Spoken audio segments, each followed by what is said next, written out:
Imagine a world where the very moment you were conceived, your fate was already sealed. Not by a roll of the dice or a flip of a coin, but by an eternal, unchanging decision made by a being beyond time and space. This is the world of eternal justification, a doctrine that has puzzled and provoked theologians for centuries. But before we dive into the deep waters of theological debate, let's start with a story. In the 16th century, a young man named Martin was struggling with his faith. He was a devout Christian, but he found himself constantly questioning whether he was good enough to be saved. Martin's anxiety was not unique. It was a common struggle in a world where the church held immense power and the fear of eternal damnation loomed large. One day, while studying the Bible, Martin stumbled upon a passage that would change his life forever. It was from the book of Romans, where the Apostle Paul writes, "For all have sinned and fall short of the glory of God, and all are justified freely by His grace, through the redemption that came by Christ Jesus." Romans chapter 3, verse 23-24. This passage spoke to Martin's heart. It told him that salvation was not about his own efforts, but about God's grace. But as he delved deeper into the scriptures and the writings of the early church fathers, he began to wonder, if God's grace is so powerful, could it be that God had already decided who would be saved, even before the world was created? This idea, known as eternal justification, was not new. It had been discussed by theologians like John Calvin, and later by others like Abraham Kuyper, but it was a controversial topic, one that raised more questions than it answered. Some argued that if God had already decided who would be saved, then there was no point in trying to live a good life. This view, known as antinomianism, suggested that believers could do whatever they wanted because their salvation was already guaranteed. But Martin, like many others, found this idea troubling. He believed that faith and good works were essential, not just empty gestures. He wondered if eternal justification could be reconciled with the idea of human responsibility. Could it be that God's eternal plan included both the assurance of salvation and the call to live a righteous life? This is where the story gets interesting. Martin's struggle with eternal justification is not just a historical curiosity. It's a question that continues to resonate in the hearts of believers today. Theologians like Jared Burkhour have argued that eternal justification is an unwarranted theological speculation, a dangerous idea that twists the message of the Bible. But others like John Calvin and Abraham Kuyper have seen it as a profound expression of God's sovereignty and grace. So what is eternal justification, and why does it matter? To answer these questions, we need to explore the history of the doctrine, the biblical passages that support it, and the theological debates that have surrounded it.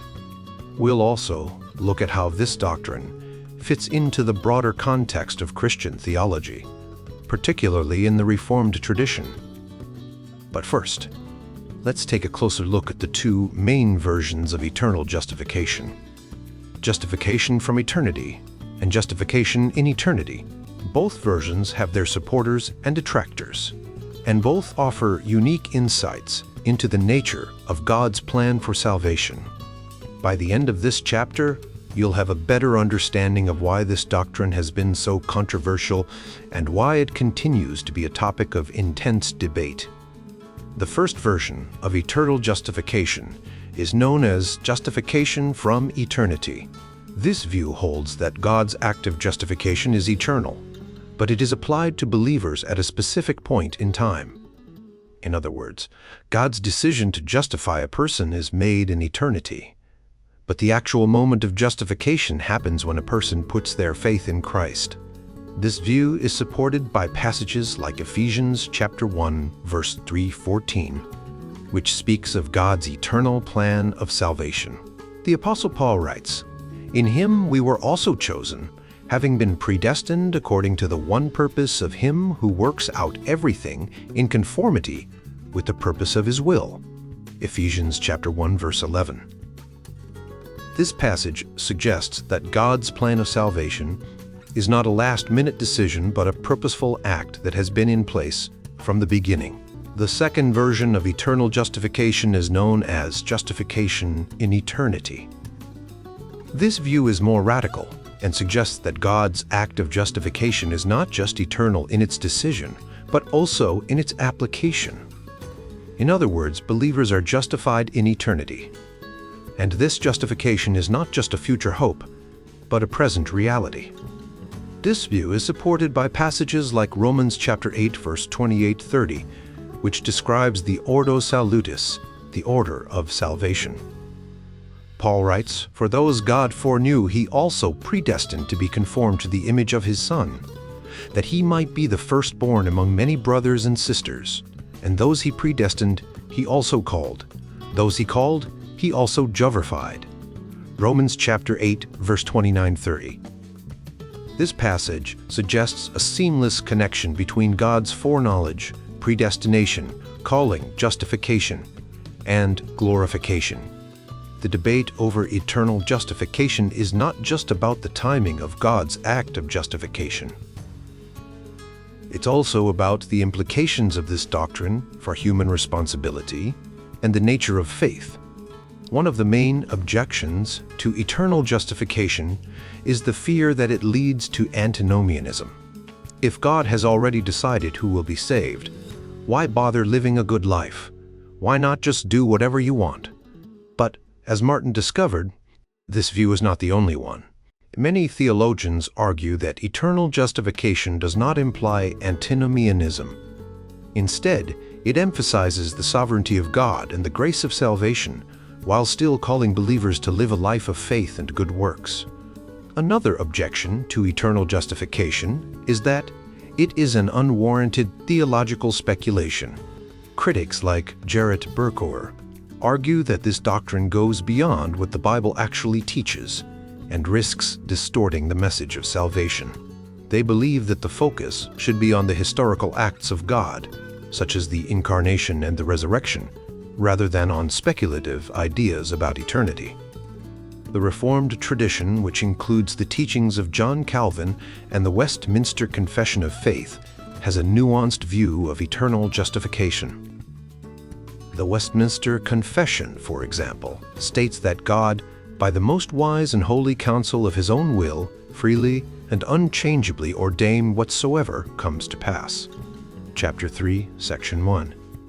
However, it also emphasizes that God's decrees do not violate the free will of creatures or remove the responsibility of humans to make choices. In the Confessions chapter on free will, it states that God has endued the will of man with that natural liberty that is neither forced nor by any absolute necessity of nature, determined good or evil. Chapter 9, Section 1. This suggests that while God's plan is sovereign, humans still have the ability to make choices and are responsible for their actions. As we delve deeper into the doctrine of eternal justification, we'll explore these ideas further and see how they fit into the broader landscape of Christian theology. The journey may be challenging, but it's also rewarding. By the end, you'll have a deeper understanding of God's plan for salvation and the role of human responsibility in that plan. But for now, let's leave Martin with his Bible, pondering the mysteries of God's grace and the call to faith.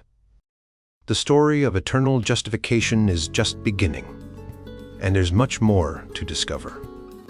Let's dive into the heart of the matter, the Westminster Confession, and what it says about human free will.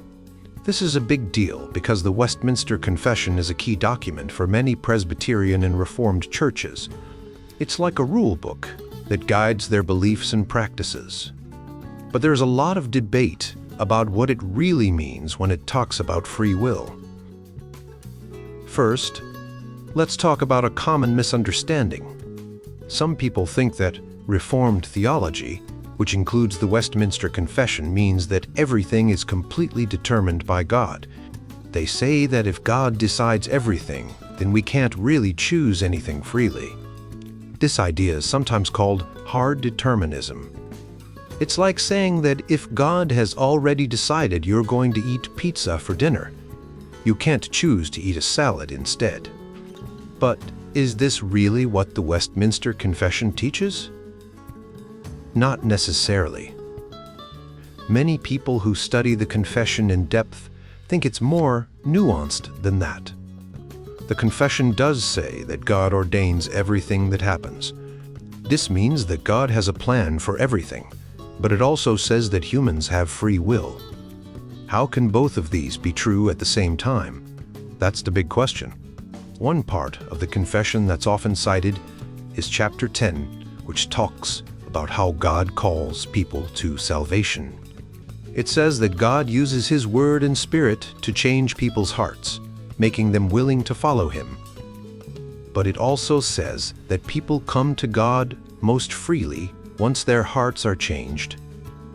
This seems to suggest that while God's work is essential, people still have a choice. There are two main ways to understand free will in this context. Paschalism. This view says that free will and God's sovereignty can coexist. Even if God ordains everything, people can still make choices that are free in a meaningful sense. For example, if God decides you're going to eat pizza, you still choose to eat it because you want to, not because you're forced. Libertarianism. This view says that free will means you could have chosen differently. If you eat pizza, you could have chosen a salad instead. This view is more about having genuine alternatives. If the Westminster Confession really did teach hard determinism, it would create a big problem. How can people be held responsible for their actions if they couldn't have chosen differently? Most Christian theology, including Reformed theology, assumes that people are free in some way and are responsible for their choices. If we take away free will, we also take away moral responsibility, which is a big no-no in Christian thought. Here's where things get interesting. The Westminster Confession might be what we call metaphysically undetermined. This means it's written in a way that doesn't nail down every detail. It leaves room for different interpretations. This is often done on purpose to avoid causing unnecessary divisions. For example, the Confession says God ordains everything and that people have free will. But it doesn't spell out exactly how these two things fit together. This means that different people can read the same text and come to different conclusions about whether it supports compatibilism or libertarianism. Some people, like the philosopher Jerry Walls, think the Confession is inconsistent. They say it talks about God determining everything in one place, but then talks about people making free choices in another. Walls thinks this is a problem because it seems like the Confession is trying to have it both ways. But what if the Confession is intentionally open to both views?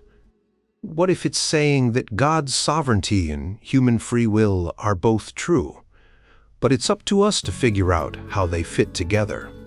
This would mean that the Confession is consistent with both compatibilism and libertarianism, even if it doesn't fully explain how. So, the Westminster Confession doesn't have to commit to hard determinism. It can be consistent with the idea that people have some degree of free will, even if God is in control of everything. This means that Reformed theology, as expressed in the Confession, is more flexible than some people think. It leaves room for different ways of understanding how God's sovereignty and human freedom work together.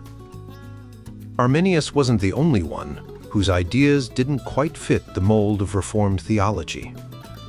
The theologians at the French Academy of Saumur and some Anglican divines, like John Preston, Bishop John Davenant, and Archbishop Usher of Armagh, also had their own unique takes. These guys believed in something called hypothetical universalism.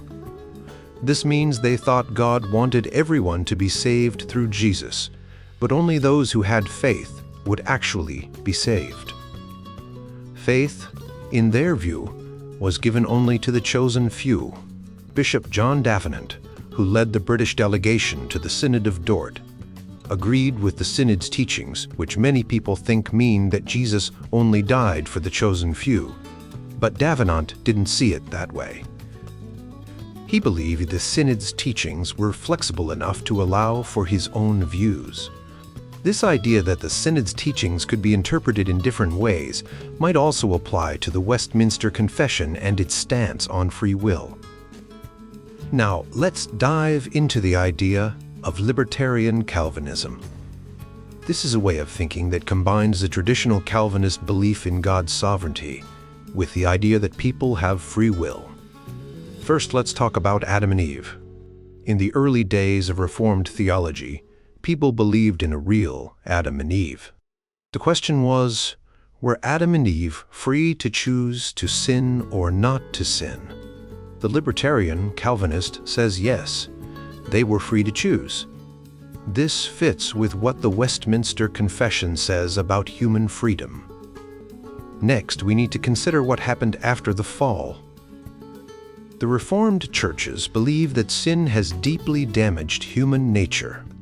So, the question is, can fallen humans choose to be saved? The answer is no. Because of original sin, humans can't choose to be saved on their own. Only God can save them. But does this mean fallen humans can't make any free choices at all? Not at all. According to libertarian Calvinism, fallen humans can still make free choices in many areas of life. For example, you can freely choose what to eat for breakfast, who to be friends with, or what career to pursue. These choices are important and can have big consequences, but they don't affect your salvation. Only God can bring about salvation, and humans can't do anything to earn it. The Westminster Confession says that God ordains everything that happens, but He does it in a way that doesn't force people to act against their will. God gives humans the freedom to make choices, but He also knows what those choices will be. So, even though God is in control, humans are still responsible for their actions. To help understand this, think of a character named Hal Jordan. Hal is just a normal person who can make all sorts of free choices, like what to wear or what to eat. But he can't choose to fly because he doesn't have the ability. One day, an alien gives him a ring that lets him fly. Now, Hal can choose to fly because he has the power. Similarly, fallen humans can't choose to be saved on their own, but God can give them the ability to choose salvation through His grace. Libertarian Calvinism doesn't deny that God is in control of everything. It just says that God's control doesn't mean He determines every single action. Some actions, like salvation, are determined by God. But many other actions, like everyday choices, are not determined by God, but are foreseen and allowed by Him. Some people might think libertarian Calvinism is confusing because it seems to mix determinism. God determines everything with indeterminism. People have free will, but this isn't really a problem. God can determine some things, like salvation, while allowing other things to be free choices. It's like a complex system where God is the master planner, but humans still have a role to play. To illustrate this, imagine a person named Smith who is addicted to alcohol.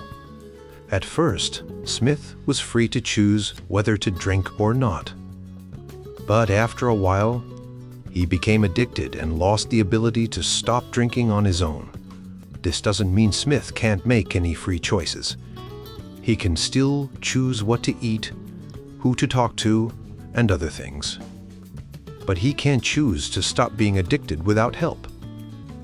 One day, a scientist gives Smith a special treatment that cures his addiction. Now Smith can choose to stay sober. This is similar to how God helps fallen humans choose salvation. They can't do it on their own, but with God's help, they can. So, libertarian Calvinism offers a way to understand how God's sovereignty and human free will can coexist. It's a view that respects the traditional teachings of Reformed theology, while also giving humans a meaningful role in their own lives. Some people argue that libertarian Calvinism is just another name for Arminianism. They think both views are pretty much the same because they both believe that free will means being able to choose differently. However, there's a key difference. Libertarian Calvinists agree that some human choices, especially those about salvation, are determined by God. But they also believe that humans are not responsible for these choices because God is the one making them happen. On the other hand, Arminians think God chooses who will be saved based on what he foresees about their future choices. Libertarian Calvinists disagree with this, saying, God chooses based on his own will, not on what he sees humans will do. Another argument against libertarian Calvinism is whether it can even be called Calvinism. Calvinism is usually seen as a form of determinism, meaning that God decides everything that happens, and humans don't have real free will. Libertarian Calvinism, however, says that while God does determine some things, especially about salvation, humans still have free will in other areas. This view tries to balance between God's sovereignty and human freedom. To understand if this view fits within Calvinism, we need to look at what the main Calvinist documents, like the Westminster Confession, say. One of the main critics, Jerry Walls, thinks the Westminster Confession is confusing because it seems to say both that God determines everything and that humans have free will. But if we look closely, the confession doesn't say God determines everything in a strict sense. It says, God doesn't choose based on what he foresees humans will do. This means God's choices are based on his own will, not on future events. The confession also says that while God enables people to choose salvation, they still choose freely because God's grace makes them willing. Historically, this idea of libertarian Calvinism isn't new. In the 19th century, a theologian named John Girardeau supported a similar view. Another important figure, William Cunningham, argued that the Westminster Confession doesn't require or rule out the idea of free will. More recently, Dutch scholars have written about how Reformed theology can include the idea of free will without contradicting the idea of God's sovereignty. These discussions show that while libertarian Calvinism might not be the most common view in Reformed theology, it is a valid interpretation of the confessional standards. This means that within the broader Reformed tradition, there is room for different understandings of how God's sovereignty and human free will work together. This can help bring more unity and less conflict in theological discussions. The central idea in this chapter is part of a bigger discussion about God, evil, and the end of the world. Philosophers and theologians have been talking a lot about why an all-powerful loving God would allow some people to suffer forever in hell. Some people, called theological libertarians, say that God isn't to blame if people choose to reject him and end up in hell. But this doesn't work for Augustinians, who believe that everything is already decided by God, including who goes to heaven and who goes to hell. Some Augustinians have suggested that everyone might be saved in the end, which would solve the problem. But many traditional Augustinians think this idea goes against what the Bible teaches. Over the past few decades, some people have tried to make the idea of everyone being saved, called universalism, seem more acceptable. There are two main types of universalism. The first type, called contingent universalism, says that while it's possible for some people to end up in hell, in the end, no one will. The second type, called necessary universalism, says that because God is so good, it's impossible for anyone to be in hell forever. God will save everyone. Now let's talk about traditional Augustinianism. Augustinians believe that God has already decided who will go to heaven and who will go to hell. This is based on the idea that God's will is absolute and that everything happens according to his plan. Augustine, a famous early Christian theologian, believed that God chose some people to be saved, the elect, and others to be condemned, the reprobate. He thought that this was not because of anything the people did, but because of God's grace. John Calvin, another important theologian, also believed this. He said that God predestined some people to heaven and others to hell. Augustinians also believe that once a person's fate is decided, it can't be changed. If someone is saved, they will always be saved, and if someone is condemned, they will always be condemned. There's no chance for someone in hell to change their mind and be saved, and there's no chance for someone in heaven to fall into sin and be condemned. This means that the final destination of every person is fixed at the moment of their death. One of the big problems with this view is that it seems unfair. If God is all good and all-powerful, why would he create a world where some people are destined to suffer forever? Traditional Augustinians have tried to answer this by saying that God needs to show both his mercy and his justice. They argue that God's glory is displayed in both saving some people and condemning others. Jonathan Edwards, a famous American theologian, said that God's ultimate goal is to glorify himself, and this includes showing both his mercy and his justice. However, there's a problem with this argument. It's called the problem of arbitrariness.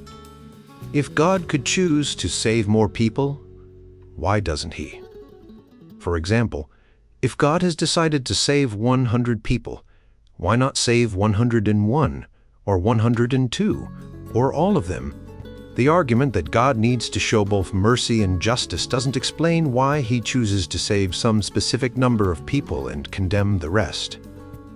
It seems arbitrary, and it's hard to see why God wouldn't save as many people as possible. Some Augustinians might say that God's justice requires at least one person to be in hell to show that sin has consequences, but even this doesn't solve the problem. Why not just have one person in hell and save everyone else? This would still show God's justice and mercy. The fact that God doesn't do this makes it seem like his decision is arbitrary, and that's a big problem for those who believe in a just and loving God. In the end, this chapter shows that traditional Augustinianism has a hard time explaining why God would choose to condemn some people to hell, when it seems he could save everyone. This raises important questions about God's nature and the fairness of his decisions. When we talk about why God chooses to save some people and not others, it gets really tricky. Traditional Augustinians, who follow the teachings of St. Augustine, often say that God's will is mysterious and we can't fully understand why he picks certain people to be saved, the elect, and others to be condemned, the reprobate. They might point to Bible verses that say some things about God are beyond our understanding. For example, Deuteronomy chapter 29, verse 29 says, "The secret things belong to the Lord our God, but the things revealed belong to us and to our children forever." Some people, like Stephen Wickstra, suggest that we can't judge God's decisions because we don't have all the information. It's like trying to solve a puzzle with only a few pieces. We might think God's choices seem unfair, but that's because we don't see the whole picture. However, others like William Rowe argue that if God is truly loving, then it seems wrong for him to create a world where so many people suffer in hell.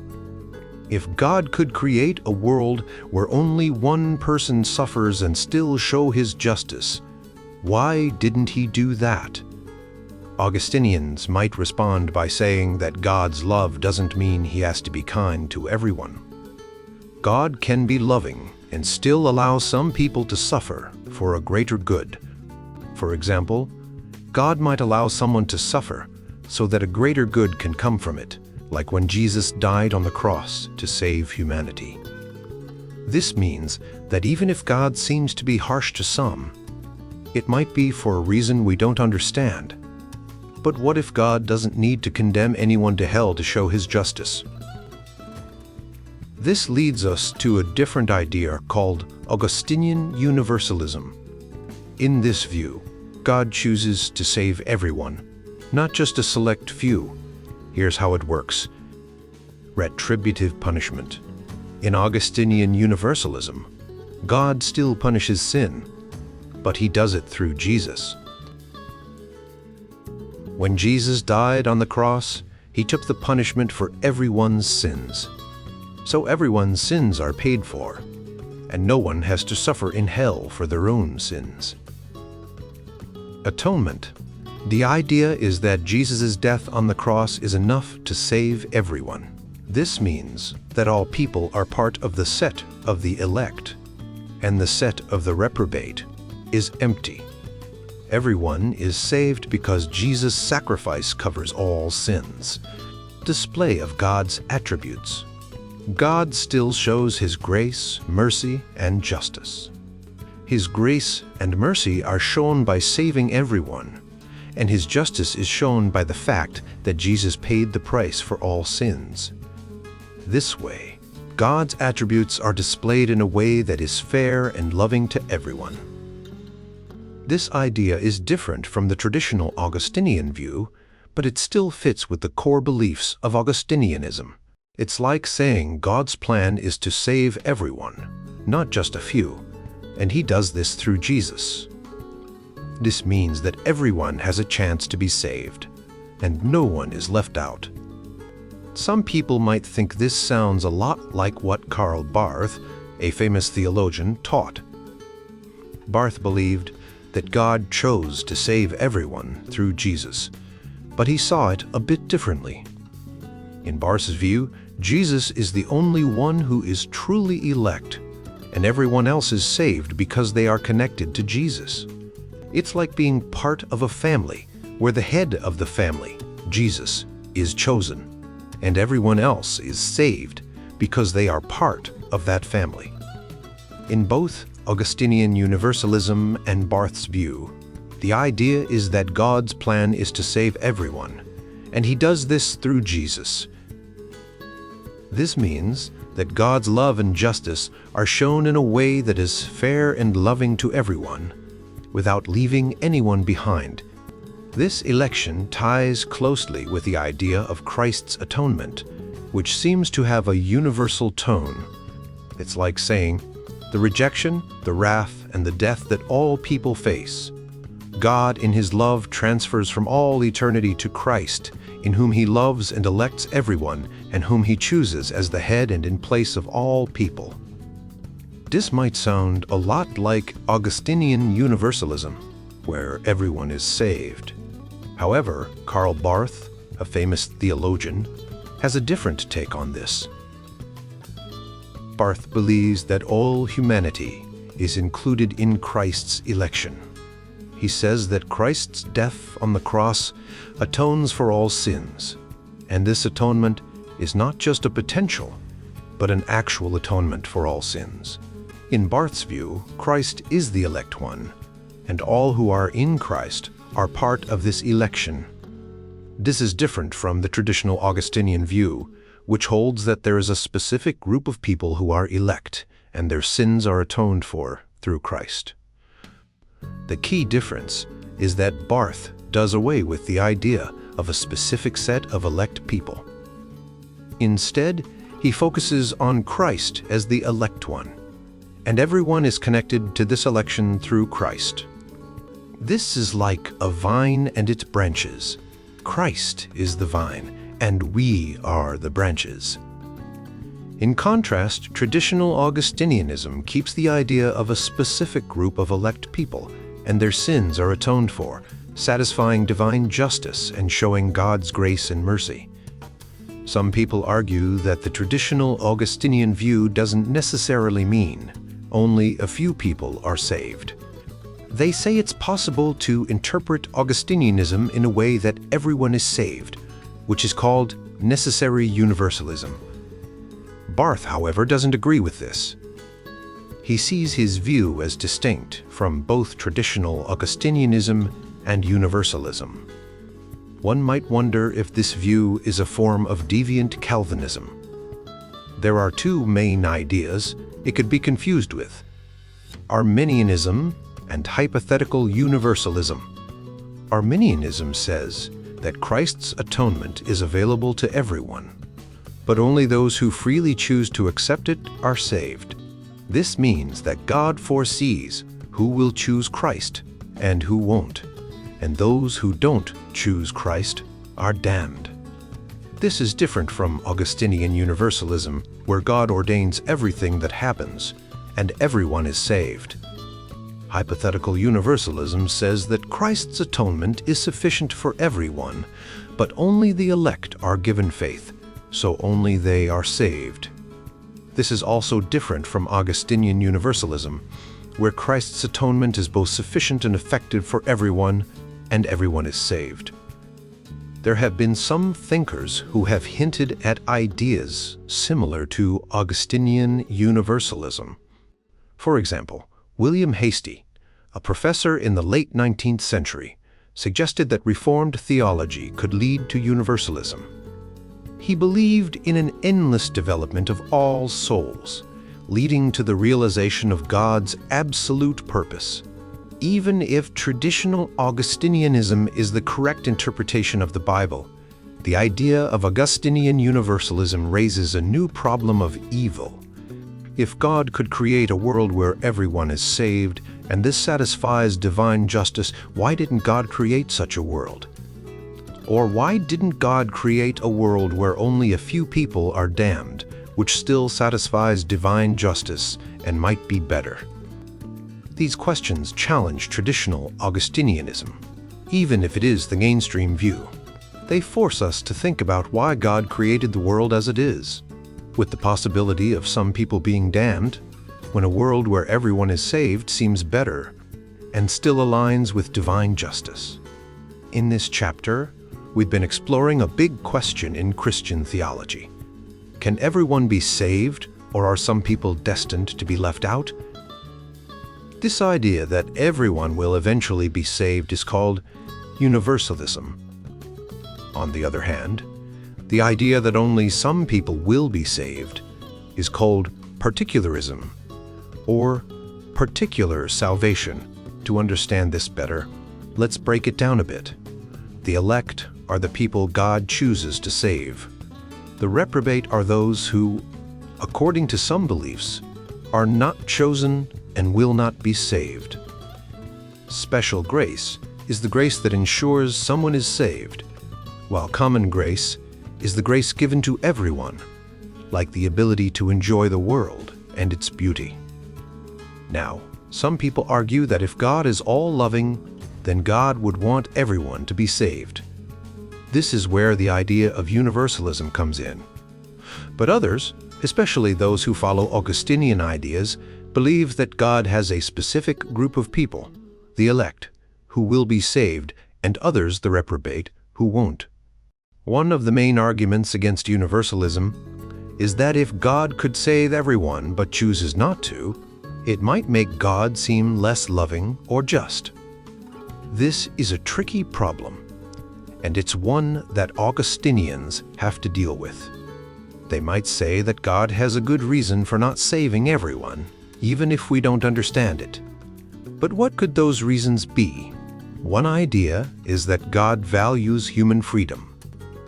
If God forced everyone to be saved, it would take away our ability to choose. Another idea is that some people might freely choose to reject God, even if given multiple chances. This is a bit like saying that some people might prefer to stay in a place they find comfortable, even if it's not the best place for them. There's also the idea of transworld depravity, which means that some people might be so set in their ways that they would choose to reject God in any possible world. This is a bit like saying that no matter how many chances someone gets, they might still choose to do the wrong thing. But what about the idea that everyone could be given a second chance after they die? Some people think that even if someone doesn't choose to follow God in this life, they might have a chance to change their mind in the afterlife. This is a bit like a timeout where people can reflect and decide to do better. In the end, the debate between universalism and particularism is about understanding God's justice and love. Universalists believe that God's love is so great that it will eventually win out for everyone. Particularists believe that God's justice and respect for human freedom mean that not everyone will be saved. Both sides have their points, and the truth might be somewhere in between. What's important is that we keep thinking about these big questions and trying to understand God's plan for us. Whether we believe in universalism or particularism, the goal is to live in a way that reflects God's love and grace, and to help others do the same.